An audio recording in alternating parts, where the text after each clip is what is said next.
Yeah, what's up? Hey, folks, happy Wednesday, happy Veterans Day. Welcome to Homie Made Meals TV.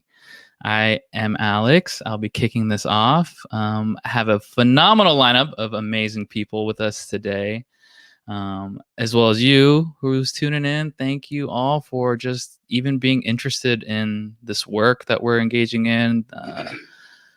Caring about our unhoused neighbors, just being here. And so I know for all of us participating, we were just talking about how nervous we are to do this because none of us here are like professional streamers or anything like that. And I probably would say most of us hate public speaking, but here we are. We're doing it. We're here. I'm here doing this. I'm a real person saying these words right now on live Twitch. So thank you all for being here. We're going to start real quick with just a little grounding. So whether you're backstage and you're getting ready to come on, or if you're tuning in and watching this with us, if we could just all settle into this hour of amazing programming we have ready. Just sitting nice and tall up in your chair, getting the wiggles out. We're just going to take 3 nice and easy breaths. Okay, we're going to breathe in through our nose and out of our mouth.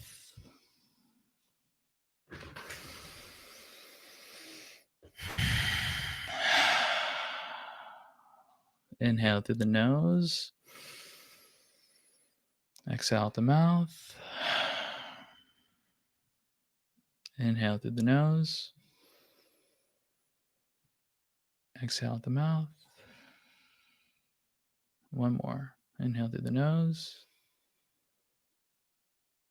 And exhale out the mouth. Yes, welcome. Houselessness, homelessness. We are here in the Mecca, really, LA. It's one of the biggest problems of our time. And so thank you really for being here and for all the people that are about to speak and join us in this space. Yeah, a little quick, just shout outs real fast when it comes to Homie Made Meals and it comes to Eayikes and just all the volunteers. Really, this wouldn't be possible at all without the operations team behind the scenes. And so you have Sonia, you have Jenny, you have Angela, Jackie, Lucas, and Lance. Really the unsung heroes of this project, when it comes to spreadsheets, when it comes to emailing with you volunteers, when it comes to just coordinating all the routes and making this whole thing work, putting this whole TV show on, and a lot of hours, a lot of volunteer hours goes into this. And so to the team, I love you. Thank you. And to everyone who's coming on real fast, just a quick update about Homie Made Meals and just how this all started.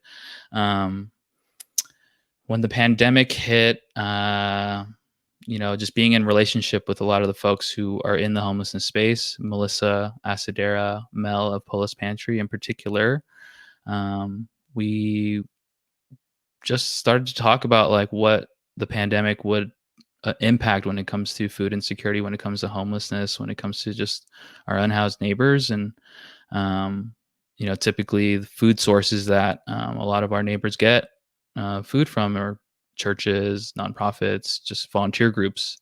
And so when shelter in place hit in March, the conversation really was about like how do we feed our neighbors who are now losing that informal source of food. And so obviously, if you don't know yet, but Mel is a badass, and Mel has just been doing this work for many, many years.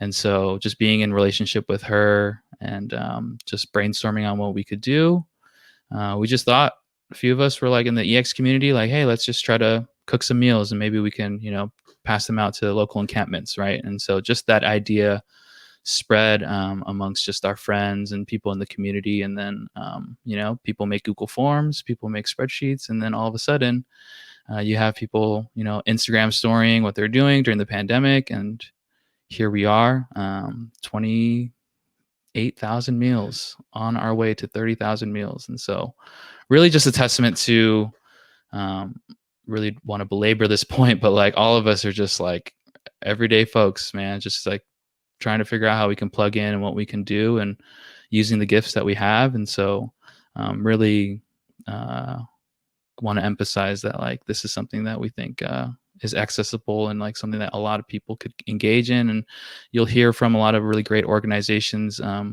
who will also just, I think, echo a similar sentiment and have a lot of opportunities and ways for you all to get involved. And so, real fast before I bring the woman of the hour into this, we have a poll.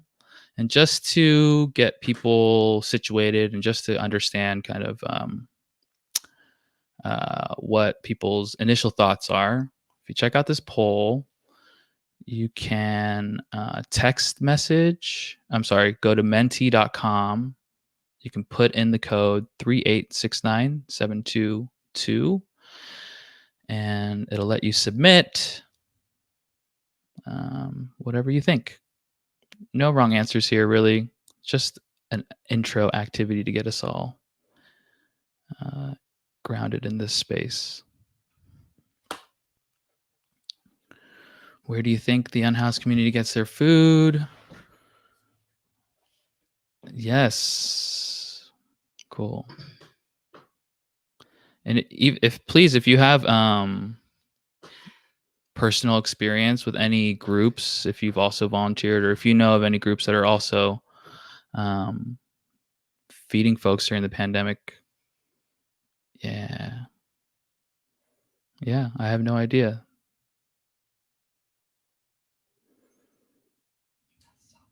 Yeah, depends on the day. Soup kitchens, shelters, government, volunteers, SELA, mutual aid. Yeah, great stuff. Yeah, so from a lot of different sources, churches, donations, the community, really. Yeah, so if you think about food banks, yep, Hollywood Food Coalition, yes, thank you, Hollywood Food Coalition.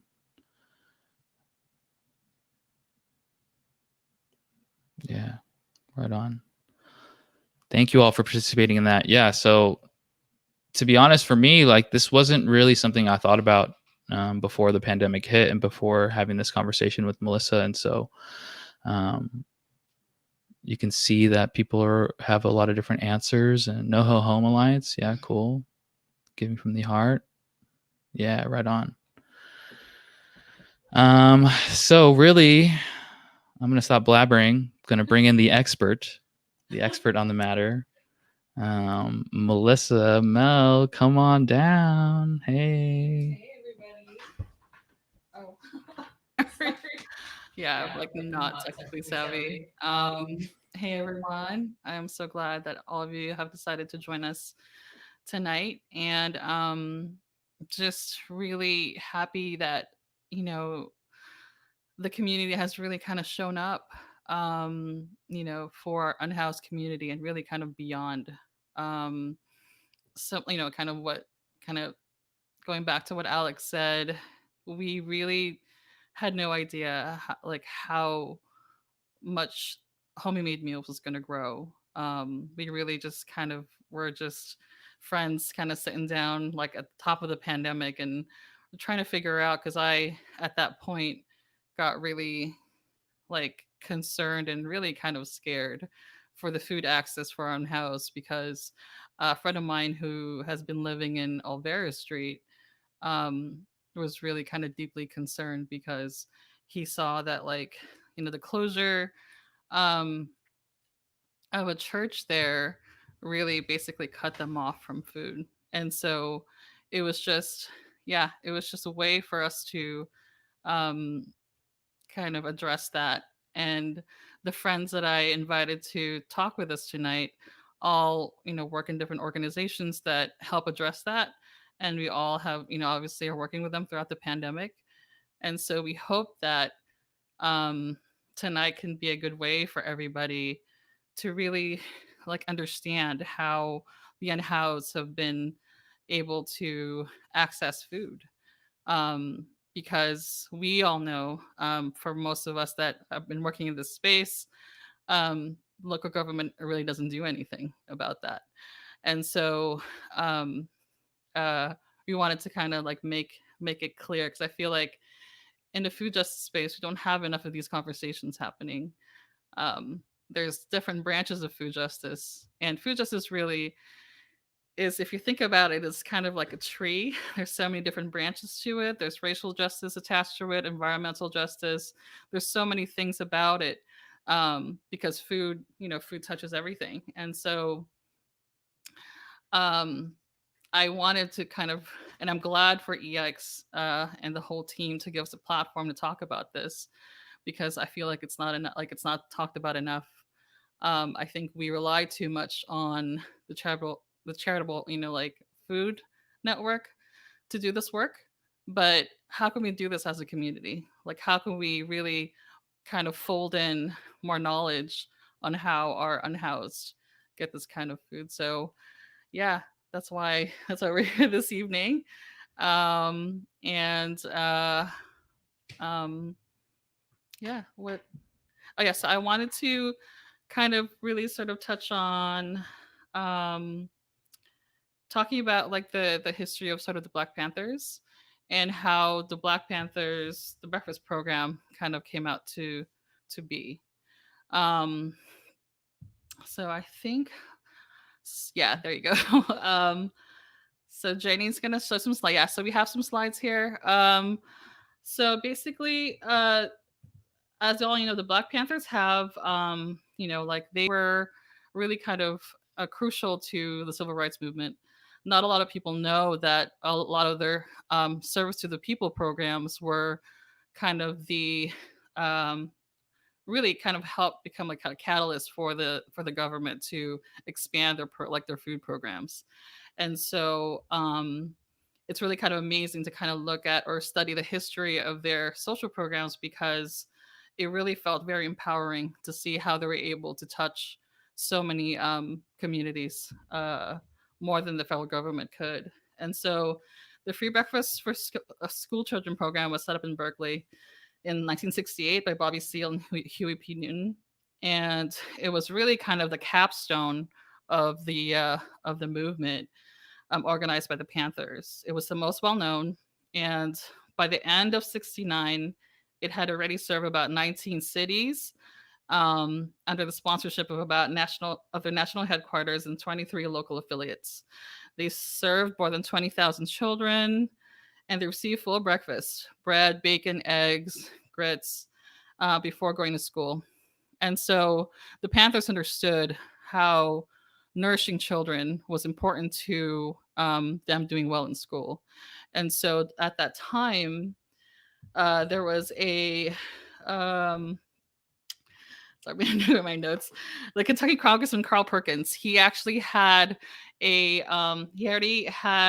was building out a program through the USDA called the Child Nutrition Act of 1966, and they were still trying to kind of organize this. But at the time, I think it was the Panthers were already busy organizing the free breakfast.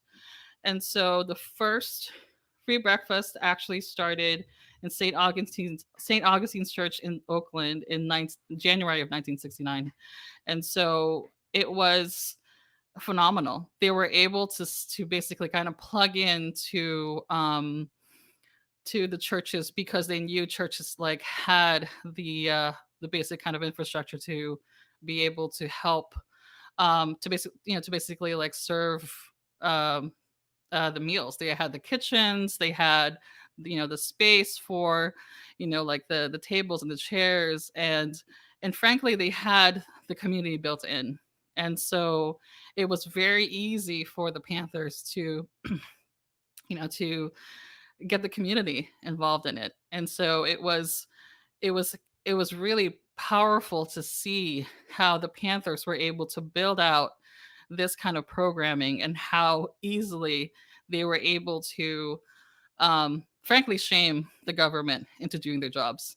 And so that was such kind of a crucial like turning point for our food policy, because it clearly like the U.S. government didn't want to be, you know, like shamed by by a community organization, especially by the Panthers, and because they were so radical at the time. And so I feel like the work that we do honors that. And so, yeah. And so I wanted to uh, actually kind of sort of like slowly introduce like the my friends that I invited tonight. I have Annie from Street Watch. I have Sharon from K Town, and I have Kat from Sela. Hi. Hi everybody. um so I'm so glad everyone is here this year. Thank you all for being here. I'm just so excited we'll have a chance to like speak on this. So just to kind of start and kind of get all the volunteers kind of acclimated to what you guys do, tell us a little bit about, the organization. Why don't you start, Annie? Am I unmuted? Okay. Hi, everyone. Thank you so much for having me, Melissa. I'm really excited to be here. So I am a member of Street Watch LA. And Street Watch, our analysis of homelessness is that homelessness is a product of capitalism. And in particular, homelessness is produced in Los Angeles by neoliberal housing policies and a police state that enforces those policies. So we're sort of really focused on, the commodification of housing, decommodifying housing, and working with our unhoused neighbors to build power together so we can overturn this system and build something more just for us all. Yeah, awesome. How about Sharon? Why don't you go ahead and let us know? Yeah. Cool. Hi, I'm Sharon. I'm with K-Town for All. So we're a grassroots volunteer organization. We do outreach and we do advocacy as well. We're all volunteer. We provide direct aid in Koreatown, and with the goal of building relationships with our neighbors, getting to know them, and then using those relationships to really advocate for policies that respect their rights, their dignity, and the needs as they see them, and sort of helping to craft policies that really are aimed at solving their problems without, sort of punitive actions, and with policies that are really aimed at lifting people up and and pushing back against things like criminalization, and pushing for shelter and for housing. And yeah, that's what we do. Great, thank you. And Kat? Hi, I'm Kat with Sela Neighborhood Homeless Coalition, and we started around 3 years ago, and we are a neighborhood level movement advocating for our unhoused neighbors by providing services, by working with homeless service providers that provide case management for our unhoused neighbors, and we're just trying to help them find their way to a permanent housing situation. So we do a lot of different kinds of things, and I'm so excited to be here tonight. Well, I'm so glad you guys are all here. Honestly, all my friends are here. Okay, so I just kind of wanted to ask, like, what, like for your outreach teams, like what you guys were doing before the pandemic, and how things have changed, like during COVID. So how about Kat? How about you start? So pre-COVID, we had on-site services where we would play a movie, we would have case management on-site, and we would have showers, and we would have hot meals as well. So people could come and just hang out and just have a moment to relax at our site, and and building a community. I think that's what we used to do pre-COVID. And we also did engagement by going out to encampments that were a little farther away. And we also provided like carpools, going, picking up folks from their areas, bringing them to the church so they can hang out. And then a round trip service, that's what I meant to say. Round trip service for our folks. And because of the pandemic, we had to change our program completely because because of COVID, we can't meet indoors anymore. So we had to pivot to a completely different program. We still have showers weekly at our Echo Park and Silver Lake sites, and we still do engagement to encampments. And engagement is when we have volunteers that go into the field, talk to our neighbors experiencing homelessness, and try to connect them to their case managers or provide ID vouchers or anything like that. This past season, we were assisting our folks register to vote and helped with like ID vouchers and other things like that. But yeah, it's changed completely. I don't know how detailed you want me to get into. No, that's great. No, that's Okay. I just wanted to kind of give people kind of a general of what Yeah. happened for you. How about Sharon? How about you want to go? Yeah. So, one of the things that we realized, we used to sort of meet up on a sidewalk, walk around, hand out whatever supplies that we had sort of loosely. Sometimes we'd have food, sometimes we wouldn't. But one of the things that we noticed once the pandemic hit, one of the things that we used to hand out was a calendar where folks could get meals, or folks could access a food bank during the week that was nearby. And once the pandemic hit, that changed drastically because no one was prepared for it, right? So churches didn't know how to serve food safely.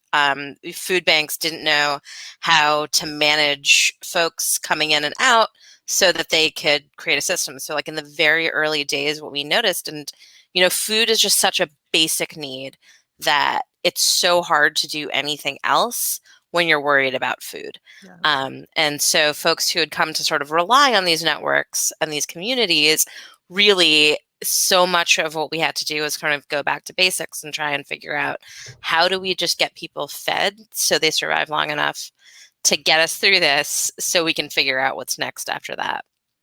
Yeah. Gosh, thank you so that. How about Annie? How you want to go ahead and let us know how things changed? Yeah. So before COVID, we did not, similar to what other folks are saying, we did not do a ton of food specific outreach. We did a lot of cup watch, sweep monitoring, know your rights trainings, that type of thing. And food was always sort of a part of the community gathering space, but less a specific mutual aid program in that way.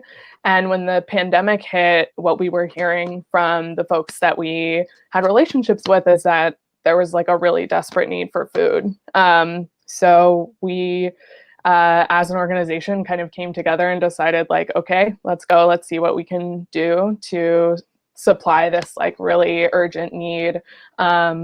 And we connected with Melissa, and the rest is history. Yeah, and it's just been it's really, I think, been able to help Streetwatch broaden our sense of our work and explore our relationship to food justice more. And I think that's been really special getting to know you and doing that with you, Melissa. Oh, that's actually a perfect segue to my next question.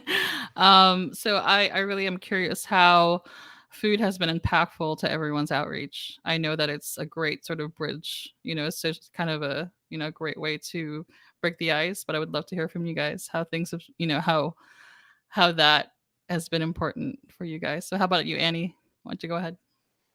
Yeah, I've been thinking about this so much this week, just in preparation for this, but food is so much, so it's hard to narrow it down. But I think one of the things that it really helps us do is our government and the media is so dehumanizing toward houseless folks. And I think sharing food, sharing a meal with someone can really cut against that dehumanization. And it can also cut against like the way that all of us are sort of, in our individual lives in pods and not breaking out of that. I think sharing food is a really beautiful community building moment. And I think for Streetwatch's work, because a lot of what we're focused on is sort of the building political power, and a lot of that is sharing information, both like, us sharing information about know your rights, and also hearing from houseless folks, like what they're experiencing so that we know how to fight it. And sort of building an analysis together where we understand that we're all fighting against this same system that's oppressing us. Absolutely. And really during this time, I think really realizing that food is such a powerful way of communicating with each other and really opening up space to have these conversations where you just realize that like we're really in this, we're way we're having the same experience of this system, just in very different ways. Oh my God, I love that so much. How about you, Sharon? Why don't you go ahead? Yeah, so, and all of that for sure, that was Yeah. really but, and it is, you touched on saying like it helps break the ice, but it also really helps build trust. We've seen a lot of movement, I think, of new folks who are newly unhoused, folks who are moving around because they're trying to find new resources. And food has been a way that we've been able to connect with people more than we've ever been able to before. And it's because it is a fast way to get someone's trust is, oh, I remember you from last week. You brought me good food. And so, but then it's a lot easier when to help them get to the next step of what it is that they need right then, or what it is that they're looking for on their pathway, either out of houselessness or whatever it is that they are looking for. If it's getting an ID or getting something else going, it's really helpful to be able to have that rapport in a way that folks who just aren't out there as often as we are, because we're in our communities, really can. That's so good. How about you, Kat? Oh, you're on mute. Hi, sorry. Well, I think food is really important. The fact that we're even all together, like 3 different grassroots organizations, coming together, you being our centerpiece, Melissa, because food is so integral to everything that we're doing. The fact that like we're on this panel about food justice, it just shows you how inequitable and how broken it is. And we always knew it was broken. I've been watching you do like all of your incredible work, but like I think it really hit home for Sela when the pandemic hit, because like all 3 of our groups, it's just, we had to completely pivot our program from what it was, where people can just come in and grab a hot meal and a shower. We had to do a whole 180, and we're so lucky to have like our incredible Nicole, our Busto, and Janet Kim, and our really awesome partners who were able to, in like a week and a half, build these incredible food grocery boxes that went out. Because, as all of us that have been going out on engagement, like prior to COVID, and then the first weeks of COVID, there was just no food because our government agencies weren't able to ramp up to serve the people that needed the most help. And so it was up to smaller organizations like us that are able to pivot and that are very nimble to provide these essential services. And we were like during the first weeks of like the closures, we were trying to figure out like what was going on, and we realized that there was a huge need for food. So I think just in terms of how food connects us, like this pandemic has impacted everyone from, our unhoused neighbors to our housed neighbors to just everyone in the food system. Because, like I said before, everything's so interconnected. Our food systems are really, really broken. And, it's conversations like these that start bringing up the topics that we weren't uncomfortable discussing with, our friends and our communities. But, now is the time, because 2020, man. I know everything completely changed this year, but thank you. Oh my gosh, thank you all of you for just incredible like answers, and also just sharing all this knowledge for everybody. Do you guys have any kind of last words to kind of share with everyone, our volunteers, and just like the community about the work, or anything that you just want to kind of share before we end our panel? Okay, Kat, you first. So I think a lot of us, like, I didn't expect to get into like working in a nonprofit or volunteering. We're all volunteers in a nonprofit. And I think, now more than ever, we really need to take care of our community and take care of our members in the community. So even if you don't know what you're doing and you just want to help. There are so many organizations like Street Watch, K-Town, SELA. We're all, great organizations to start with because, we've been doing it and we all started from different paths and we all just converged because we wanted to help our community. So I think it's just really important to, know what's going on. Like K-Town, if you follow K-Town or Street Watch on their social media, they have excellent policy and call to actions. And so if you don't know what's going on, that's a really great way to start. And I think, volunteering at your local on the local level and then getting to know what's going on in your community. I think that's like so important because yes, there are really important things on our level where we're, taking out food, but the greatest impact is going to come from changing policies. And I feel like LA, right now, more than ever, we're changing and, we really need to pay attention, hold people accountable and really, really focus to make sure we make an LA that's a community for everyone and that everyone is okay. Okay, Kat. Yes. Sharon, how want you go?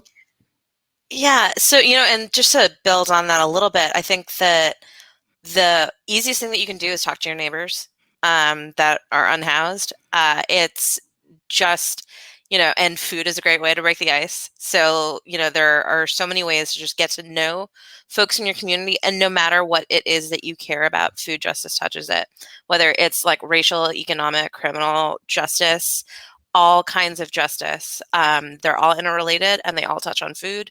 And, no matter what it is that drives you and what it is, there's a place for you in this work. And we need everybody. We really do. So, yeah. And how about you, Annie? Yeah. What y'all have said is great. And I just want to add, get with an org, build with other people. If you're having a thought or a feeling about what's going on in your community, talk it through with someone else, get together with more people. It's the more of us are together, the better. So yeah, Street Watch is having a new member meeting this Saturday from 3 to 4:30. And if you're interested in anything that I talked about today, please join us. We would love to have you. And then actually, if I can just do a quick plug, we have a call to action tomorrow morning, actually. This pertains to all of us here at 10 a.m. to give public comment in City Council. If you go to services.notsweeps.com, they have a whole toolkit there that'll walk you through it. Giving public comment, if people here haven't done it, is really empowering and really fun and really lets you say how you feel to your public officials. So encourage you all to do it. Yes, thank you. Thank you, Annie. So Kat, do you have anything that you want to sort of share with the community? I have a couple things to plug. Please. Okay, so our friend Ryan Sarter is doing a poetry reading called Everyone in LA Hates Poetry. We don't, but it's a fundraiser for SELA and it starts at 7:00. I think the link's going to be in the chat. So please be sure to check that out. And then this Sunday, our darling at Resisterhood LA, Mary Kenny, is hosting Flowember. Yes. It's their annual hygiene kit drive. They are building they will be building 2,500 hygiene kits that are going to NoHo Home Alliance and the LA Can Network, shout out, and LA Community Purchase. And there is on Sunday between 12 and 2, they are doing a virtual show and it's going to be really, really fun. There's going to be so many awesome entertainment. If you visit Resisterhood LA, either .org or their Instagram or Twitter, you can find links. There are really awesome prizes. And it's the menstrual menagerie, a period palooza. And lastly, if folks listening could save the date, we are having a what are we having? We are having a virtual seminar called Homelessness During COVID-19. It's going to be on Thursday, November 19th at 7 p.m. And we are having it's being moderated by our darling Jamie Loftus and featuring We the Unhoused Theo Yes. Henderson, and we'll post on our social media. So it's going to be a busy week. And thank you so much for having us. Of course, Sharon. I just wanted to make sure you had anything for K-Town. Yeah, no, echoing tomorrow's public comment, please do if you can make it. And also, we do monthly new member volunteer orientations. If you're interested, you can sign up on our website at ktownforall.org/volunteer. Okay, I want to thank all of you so much for joining us today. Oh my gosh, you guys, for all the work, for all the love, for all the support. I love you guys so much. Thank you, thank you, thank you. And obviously I will see you guys soon. Bye. So I wanted to actually introduce Sonia. She is going to be leading our Kahoot quiz. So if people don't know, Sonia Hello, Hi. friends. Hi, Mel. Hi. My goodness. Sonia is Thank part you of our so much for that wonderful panel. Is she?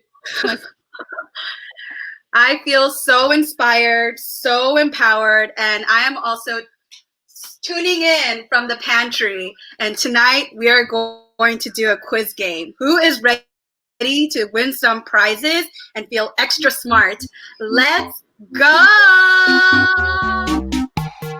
Let's Kahoot it. Everyone go get your phone and pop up your browser and type in Kahoot.it. It's going to ask you for a game pin. You want to hit 630-6624. Who's ready? Who is ready to win? I am, but I can't play because I made up the questions. So it's up to you. Come on, y'all. Come on. Let's do this. Oh, we have Rachel. We have Lucas. We have Lex. We have Wendy. Hi, Mary. Hi, Dill. Hi, Dill. Hi, Dill. Come on, y'all. Oh, we have Joanne added to the board. Lil Sarah. We know Lil Sarah. Oh, yeah. Baby. Oh, wow. We have 16 players. Let's get it up to 25. Let's get it up to 25. Hi, Alex. Water. Welcome to our pantry. Everyone's invited here. We're very inclusive here. Wow, 21. You know what? Let's get to 30. I think we can get to 30. Come on. We have at least 202 people, or I'm sorry, 102 people streaming. I think we can at least get up to 30 people. It's free to play. Anyone can play. Very accessible. And let me just tell you, the prizes are great. The prizes are what makes everything so much better. All right, we'll do one more minute and then we'll start. Is that okay? 1 more minute. Wow, look at all these names. Butnick, Araceli. Oh, hi, Araceli. Shout out to Speaking from the Heart.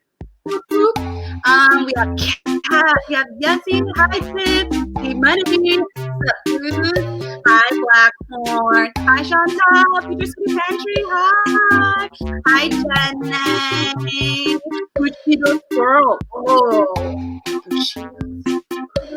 that's again. All right, Tina. Wow, wait, I didn't even look at the numbers. Holy moly, we're almost at 45 names. I think that's a record. This is my first Kahoot quiz, and you're already hitting records. All right then, shall we begin? Shall we? All right, let's start. Put it, Alex. This first one is a practice round, so don't worry, okay? Just get familiar with this. Testing 1, 2, 3. On November 11th, South Koreans give this snack to friends and loved ones. Taki, choco pie, pepero, chicken nugget. Pick on your phone, please, not on your screen. Look at all those answers coming in. What is it? Someone please say chicken nuggets.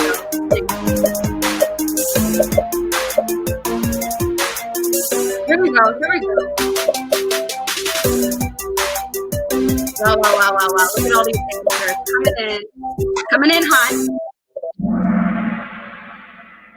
Ooh, that's correct. It's Pepero. Let me get one some. These are peperos, Korean version of Pockies. And because they're stick-shaped, November 11th is officially Pepero Day. Get some.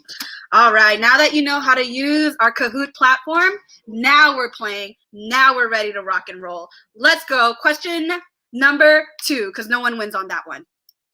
How often does the Homie Made serve the unhoused community? Once a week on Sunday, 3 days a week, 5 days a week, 7 days a week. Make your decision. Only one is the correct answer.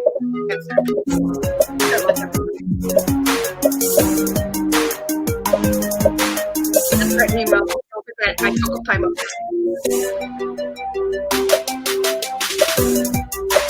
All the answers.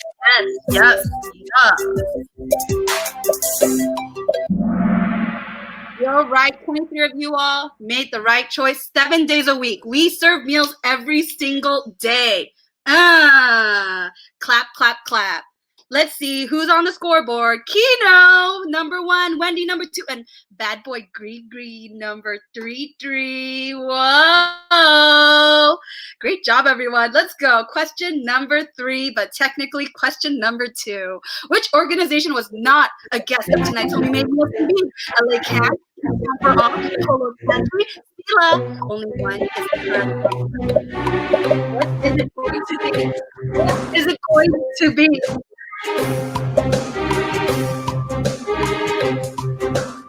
That's bigger. Come on, is Gree gonna say 3? Come on.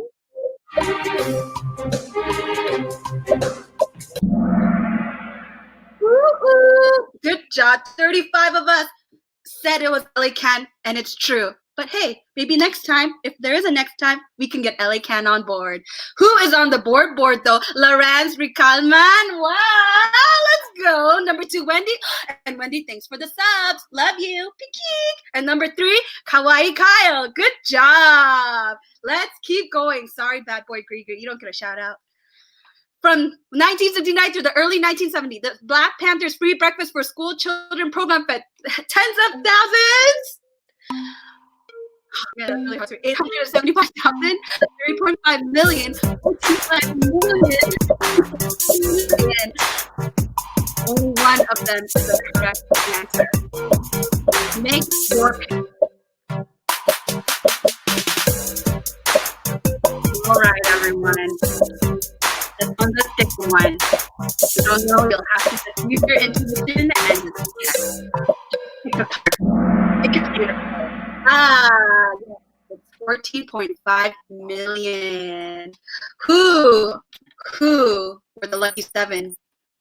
Ooh, no change to the top 4, but Mary, you peek in there. You going peek. All right, next one. Who is Polo of Polo's Pantry? Or played on horseback, Melissa's dad, a creamy caramel wrapped in rich chocolate candy, or a shirt with a collar like a one with 3 buttons and a pocket. What is it? What is it? Polo.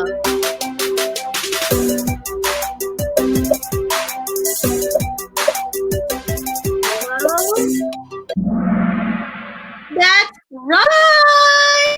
Polo is Melissa's dad! And also shout out to the 2 people who chose the creamy, that's actually Rolo. Eayikes is onomatopoeia of the acronym Engaged, Empowered, Informed, Inspired Citizens of a Community.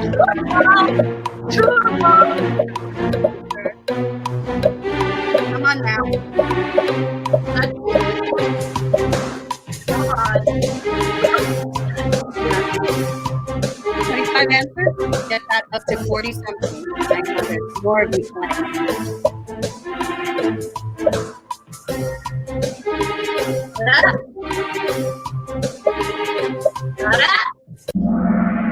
Oh, that's right, baby. That's very true. Eayikes is the onomatopoeia of the acronym Engage, Empowered, Informed, Inspired Citizens of a Community. If you didn't know, now you know. Thank you all, and that pretty much wraps up our quiz game. Let's see who's third. And congratulations, number 2, Mary. Aw. Now, number 3, drum roll, please. Yeah,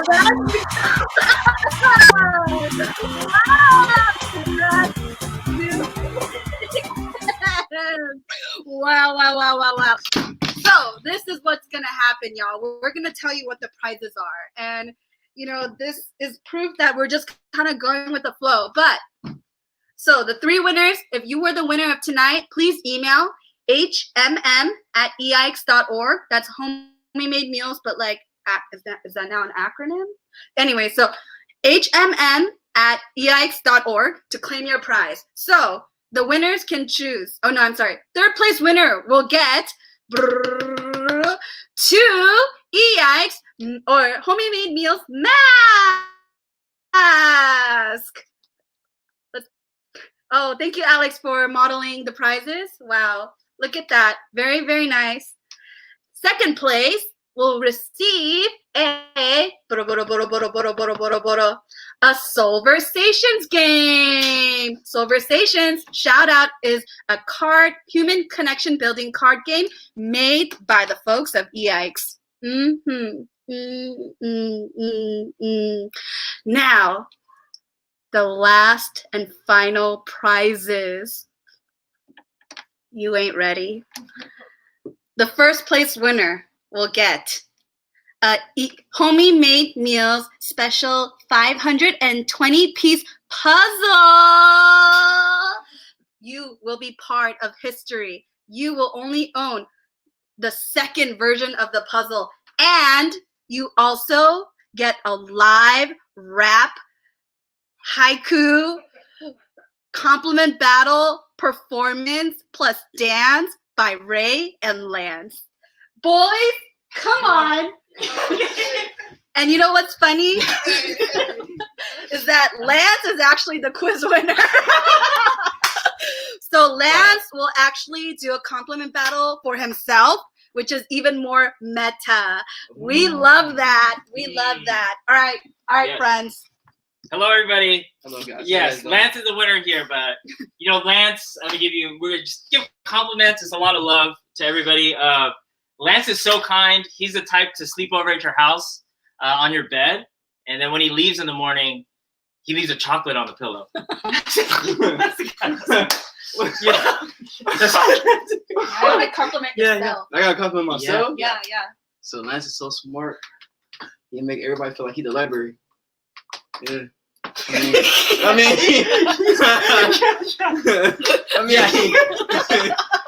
mean, That's great. Lance is so kind. Lance is the kind of guy who's always last on the Zoom, waving bye to everybody. All right. Lance is so cool. He keep the weather cool. That's how cool he is. Burr. Yeah.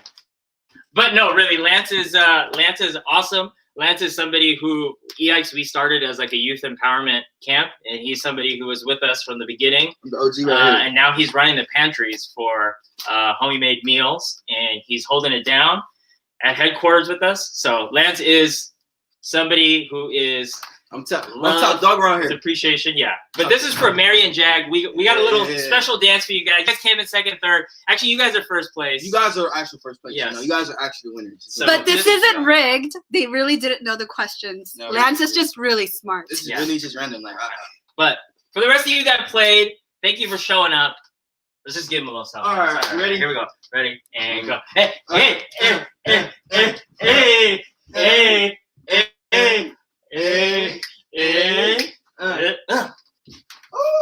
Love y'all. Take care.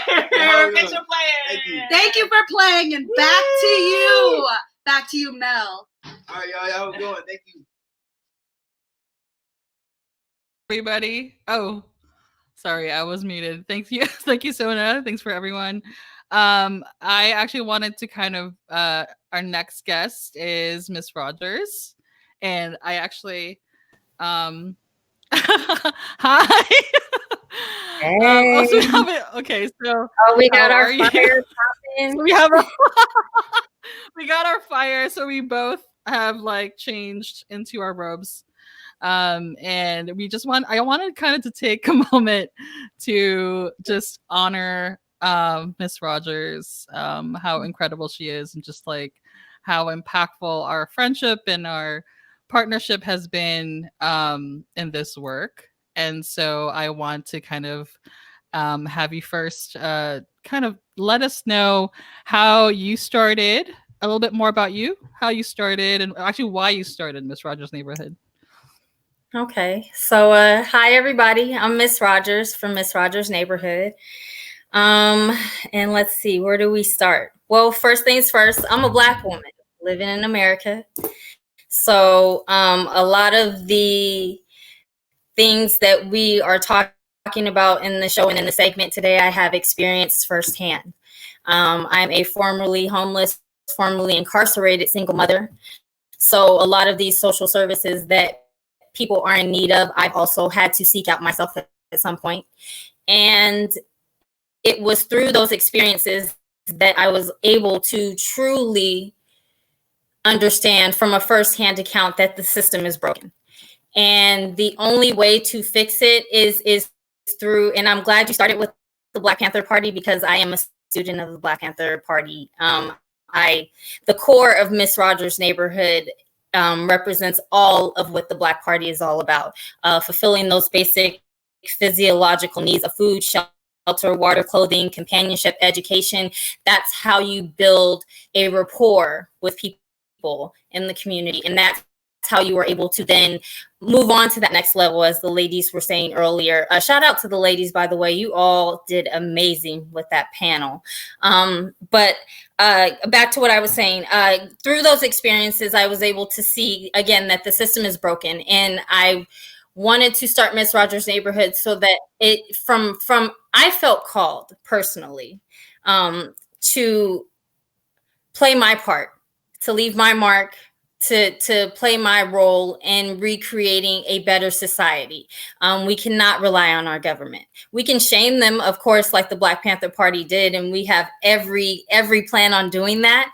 But we also have to build community. We have to build family. We have to build people power.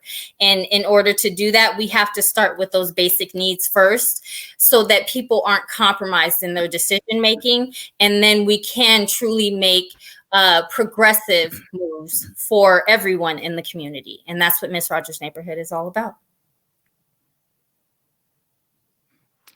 Oh my gosh, you're just so incredible. I think I just kind of want to give people some, a kind of bit of a background about our friendship. We met years ago in Skid Row. On Skid Row? Doing work with, another organization.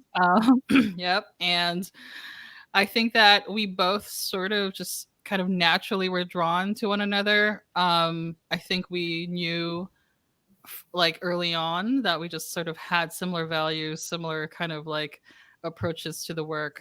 And I'm just so glad that, we've been growing together all this time, Yeah. And it's a journey. It's just been so beautiful. It's a journey. I think it's hard to express to people how important it is to have, kind of like-minded, and also people who feel like your soulmates as well, who are kind of doing the work with you, because it makes the work feel more impactful also to you, because it kind of intensifies like your own sort of like value system as well. And I think every time I look at you, or every time I talk to you, I feel really sort of validated in that sense. So I feel like that's really important. Let's talk about like a few things we've done together. So how about we start? What do you want to talk about your favorites? What do you want to start with? Okay, what do we start with? Let's start with Mother's Day. Let's go with the Mother's Day. One Okay. one aspect or one part Okay. of Miss Rogers' neighborhood is we work with various shelters throughout Los Angeles, and we tend to adopt those shelters and take them in as our own. One particular shelter that I work with very closely is a battered women's shelter in South Central called New Reflections. We do a lot of group therapy sessions, and I sit with these women and we work through, everything, whatever comes up, comes out, and we deal with it. And one project that we have worked on is a Mother's Day project where we go in on Mother's Day, or at least as close to that day as we can get. And we kind of take the kids away from the moms, and we, set up a daycare for the kids, give them food, and keep them entertained, while the mothers are then allowed to, experience an amazing cuisine put on by Polo's Pantry, thanks to Melissa, as well as we bring a lot of other women in, and they work to massage these women and give them manicures and pedicures, do their makeup, their hair, complete makeovers from head to toe, just to allow these women to feel good for a day, to have a moment to themselves, to have a self-care, just that moment to take a breather and relax and know that they are also supported, that they're not alone, that there are women that want to see them win, and that we're here to back them in whatever that they need. And Melissa, you can elaborate on that as well. Yeah, I think working in the kitchen at the shelter is always really fun. I want to shout out Debbie, who's been with us since day one. Yes. For the both of us. She's like our number one chef, really, since the beginning. She's like everyone's auntie. And so she taught me a lot in food. And she and I prepare these spreads for a lot of Miss Rogers events. And so that was, I feel like the crux of what Polos is. We want to make sure that people feel like they're coming into someone's family party. And so that's sort of what we think of is, basically preparing meals with so much love. And, it's like you're coming to someone, to your cousin's, I don't know, birthday party or quinceañera or something or whatever, or wedding or something, just anything that feels close to home. And so we try to do that with a lot of your events. So yes. We definitely try to create, like I said, community as family. We definitely create that family atmosphere. We want to tug on heartstrings a little bit, but it's all into building a rapport again and building that trust, because then you can come back and say, hey, have you registered to vote? Or, how's your housing situation, or what's your food situation look like? And then you can continue, like I said, to progress and build on those moments. And the greatest gifts that you can give someone are not material. It's being able to reveal to them their own gifts. So if you can let them know they have their power, they can take that power back and they can make conscious decisions for themselves. And that changes the game. That changes the entire game. And that's truly what the Black Panther Party was trying to do before they were infiltrated. And that type of power is something that, only the government can challenge. And because it's so powerful. People being able to recognize their own power and move with that power there's nothing like it, and it's unstoppable. And if we can start from those core needs, we change everything. We really do. That is so powerful. Oh, that's so good. So I want to kind of talk about, so we have some photos here from our distribution in Compton. So I want to talk about that with you. We just did our last Sunday was this is our fourth one? Our fourth our fourth one. Shout out God's Pantry first. Yes. Can you do that? Yes. Big shout out to Goose. Goose over at God's Pantry, who's been just our everything, and our supplier, everything in this work. Honestly, Goose and Emily, who really actually Goose, Emily, Art, Sergio at the warehouse, everyone, we love you. Thank you so much for just being our just incredible supporters in this work. And so we started, when did we start? We started in October, and so we just did our 4th one in like this past Sunday. And so like, do you want to talk more about like your our team and like, you know, like Yeah. So okay. How do we come about this? Well, again, the goal is to, you know, with this whole COVID situation, people are in situations where they are having to choose between whether they are going to pay their rent or put food on the table. And that's just, it's unacceptable. It's unreasonable. There's no reason our government should be putting their own constituents in these situations, and it's outrageous. And we are doing what we can to supply the people with food so that they don't have to compromise themselves in these trying times. And part of that, through what I call the People's Free Food Program, we kind of recreated it in the sense of the People's Free Food Drive-Through, where we set up a drive-through service and we allow people to come and get weeks worth of groceries, you know, hoping that, you know, it carries them over until the next time we can see them again. Mm-hmm. Mm-hmm. And I think like people need to know, I actually said this on Twitter the other day. I was really affected emotionally about with like the amount of families that we were seeing with young children. And, Yeah. you know, I hope that people realize how hard it's getting for a lot of people out there. I know that we're still very much in a pandemic. We're still very much in, you know, so many different crises during this time. And so I think that it's really kind of, you know, important to see how, you know, like things like this are helpful for, you know, for a lot of folks out there. And if you have a chance, if you're not in LA tuning into this, I encourage you to, you know, seek out a local organization doing something similar and help them. Really try to see how you can plug in, because honestly, Miss Rogers and I have really just been naturally kind of growing together. It's just because we just understand, we were both you know, like children of the city. We understand the needs of the city, and I think it's just been so important kind of, you know, to just have you know, just have a sense of what your community needs and just understanding how you can do the work with them. And really important to note as well that this work we're doing is not like, it's not government funded. No. It's not big corporation funded. It's not, you know, we don't have some major celebrity backing us behind the scenes. This is people meeting with other people saying, what do you have? Where is the need? How can we get it there? What can we do? And that's what people power is all about. That's the community coming together and acting as a family, the village wrapping their arms around the people in need and taking care, you know, the last come first now at this point. And that this is the way we have to treat it moving forward. This is the way it should have always been. And if we're radical for feeling that way, so be it. That's the way we are going to move forward.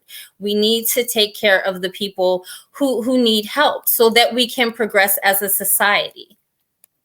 Yeah, I can't say that any better myself. Is there anything else you want to share with everybody? Anything that we have coming up for the holidays? I mean, we've got a lot of things coming up between Polo's Pantry, Miss Rogers Neighborhood, SELA, Street Watch, No Olympics, K-Town.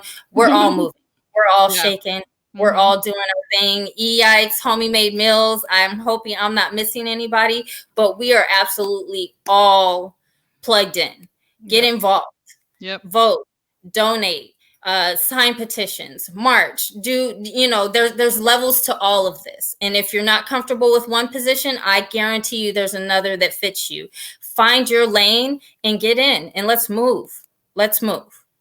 Oh my gosh. Thank you for joining us tonight. I love you so much. And yeah, and I'm so happy to be building and to continue building with you.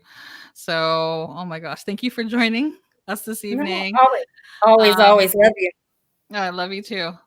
Thank you. So I wanna see. Oh, sorry. I'm just trying to figure out like what we're doing next. Gotta check in. I know, I gotta check in with the crew here.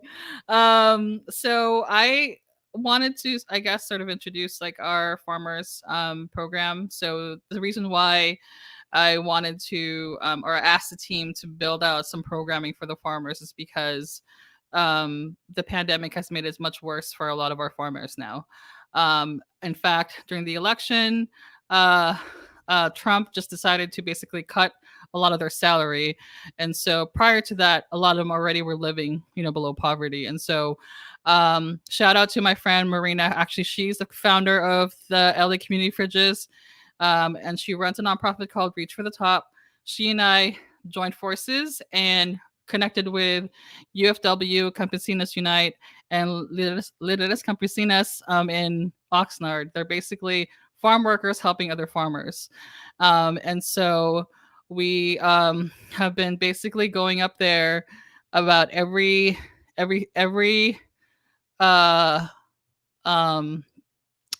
it's every 3 Saturdays. And so, basically they have a food distribution where they give supplies to other farmers, from food to, like diapers and all sorts of home goods that they need. And so the Homemade Meals team actually were there last week. And so I was able to take Angela and Jenny, and they were able to see themselves just how many families were in need. And so they have a drive-through kind of situation as well.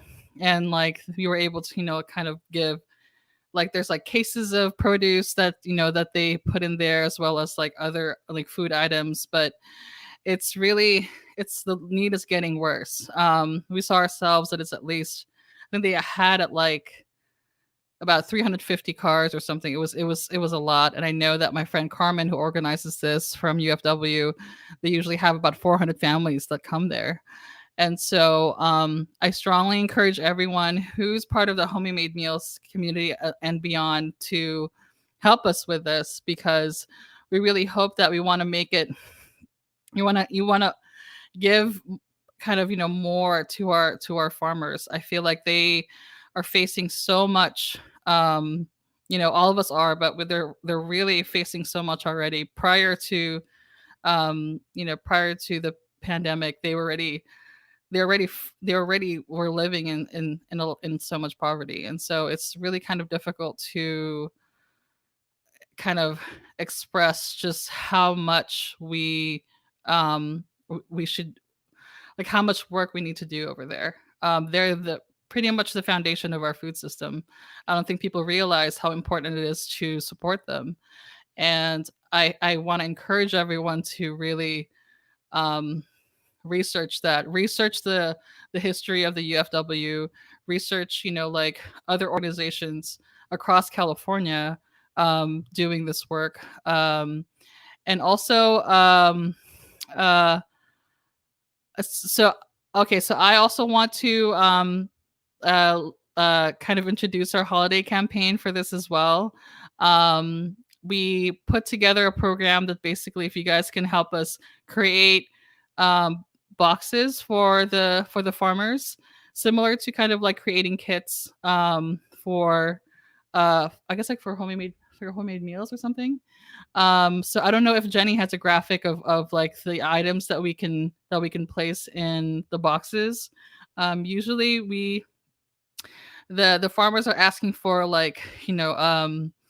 some help with rice and beans, and also some shelf stable items and other canned goods. But we'll share some more information on what you guys can put in the boxes. But we're hoping to basically, I think create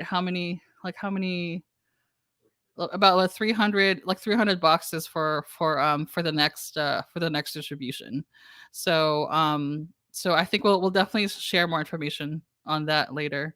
But I think, is there more that we? Sorry, is there more? Okay. Where do we? I'm sorry. Okay, so I guess there's a video coming up soon. I'm sorry. I thought there was a graphic about this. Okay, cool. Should I hand it to you? Okay. Thanks, Mel. Sorry. So we have a video.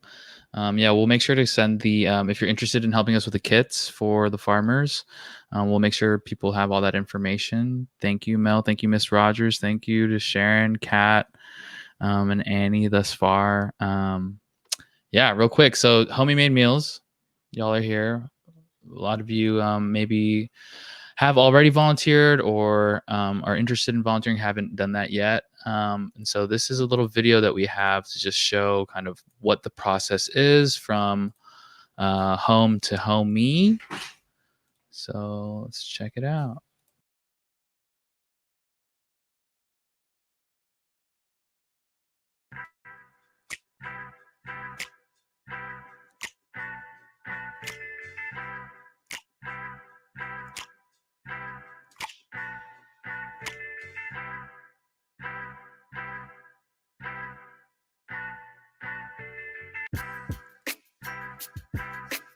The journey of a meal starts with our volunteer chefs. A volunteer can sign up on our website, and once they submit, the operations team of Eayikes' Homie Made Meals reaches out to get you started and scheduled based on availability and location. What was really important to us was making this volunteer opportunity safe, accessible, and available for all. We didn't want to exclude folks who couldn't afford to buy the ingredients and still wanted to volunteer. Through our partner organizations, we are able to provide bags, containers, utensils, basic ingredients, waters, and snacks. The operations team works behind the scenes to schedule supply pickups for chefs and match them to a driver to pick up the food right from their home. The driver gets in contact with the chefs before pickup and lets them know of their arrival. They'll load up the meals, snap a picture, and continue on their route of 3 to 5 stops.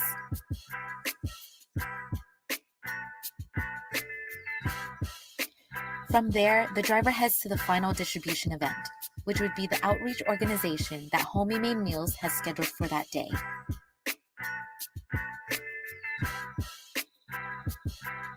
It's at the distribution event that the Eayikes team and other volunteers receive, pack, and distribute meals. In addition to providing masks, hand washing stations, other needs, and of course, music. This is where the meal ends its journey, from chef to driver to homie. What Homie Made Meals has been able to demonstrate is the power of community and mutual aid. When COVID started, there was a clear lack of access to the unhoused community. With the success and growth of Homie Made Meals, we have a great opportunity to prove to local governments that these kinds of programs are successful, help build bridges, and uplift the community. Food is power. Food is political. But above all, food is a human right. Our first goal was 1,000 meals in our first month. In just 10 days, we met that goal. And a few months later, we went beyond what any of us could have imagined.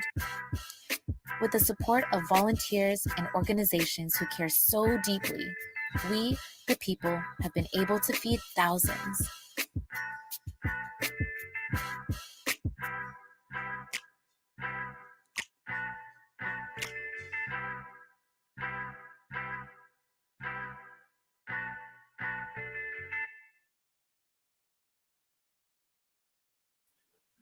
Yeah. Woo.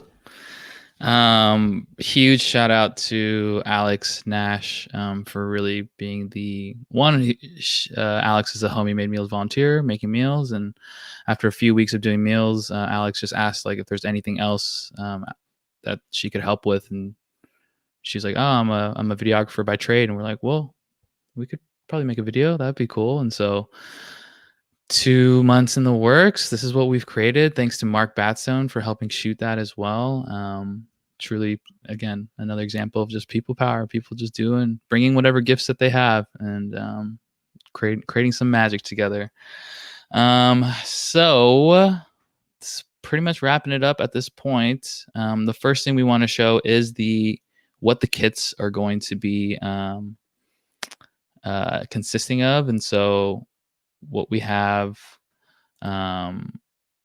the suggested packing list. I'm not sure if you guys can see that, but I'll just read it. A 2-pound flour, 1 pound of dry beans, 2 pounds of rice, 6 canned food, a 48 fluid ounce bottle of cooking oil, 2 to 4 toothbrushes, 2 tubes of toothpaste, a pack of socks, and 2 pounds of detergent powder. And so this, we tested that these items can all fit in just like an average tote bag or like a grocery shopping bag, whether it's like the brown bags you get from the grocery store or your own reusable tote. And so, yeah, we are trying to empower everyone to help us help the farmers. And if you have any questions, there's a sign up link. We'll link those. And really the 3 biggest things that we could use help as we head into the holidays are 1, for the farmers program, 2, just in general, signing up for homemade meals. You can do that at our website. And then 3, donating. It's the end of the year.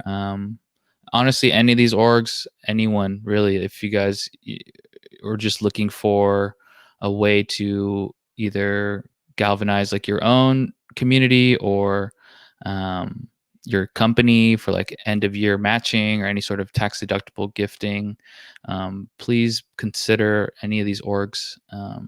We could really use just more support as we head into the second wave of this pandemic and the uncertainty of what 2021 will look like. And so thank you so much. Yeah, Homie Made Meals crew, y'all are phenomenal. To the panel, to the volunteers, to those of you tuning in. Do you have any last words? Yeah, thank you to everyone who just who tuned in tonight, and also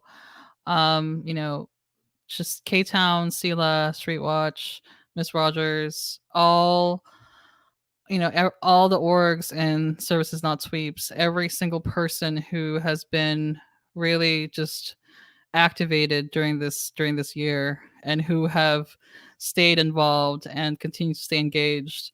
Please continue to do that. Please continue to tell your friends and family that we need them. I feel like, I hope that with some of the stuff that we shared tonight, really, like, when I was researching stuff for Black Panthers, I saw like a parallel between what happened then and to what's happening now, and how like the success of the free food program and the breakfast for children, like, again, shamed the government into doing better. And so I think for a lot of us who saw what happened in our local elections and how much of an earthquake it's been, just to see folks out there like Nithya, who's now in city council, even like with Jackie Lacey, Master J, like, all these things are really important. And I'm so excited to see a more progressive LA and to be working with all these incredible people to really see what more, what else we can do. And so I guess we have a social hour coming up, and we have Jenny who's going to be dropping the Zoom link. If you guys want to like kind of chat and kind of ask us questions, I know we didn't have a chance to really do a Q&A for people who want to ask us more questions. And really, like, a big shout out to all the entire Eayikes crew, obviously, and the Homie Made Meals team. They know who they are.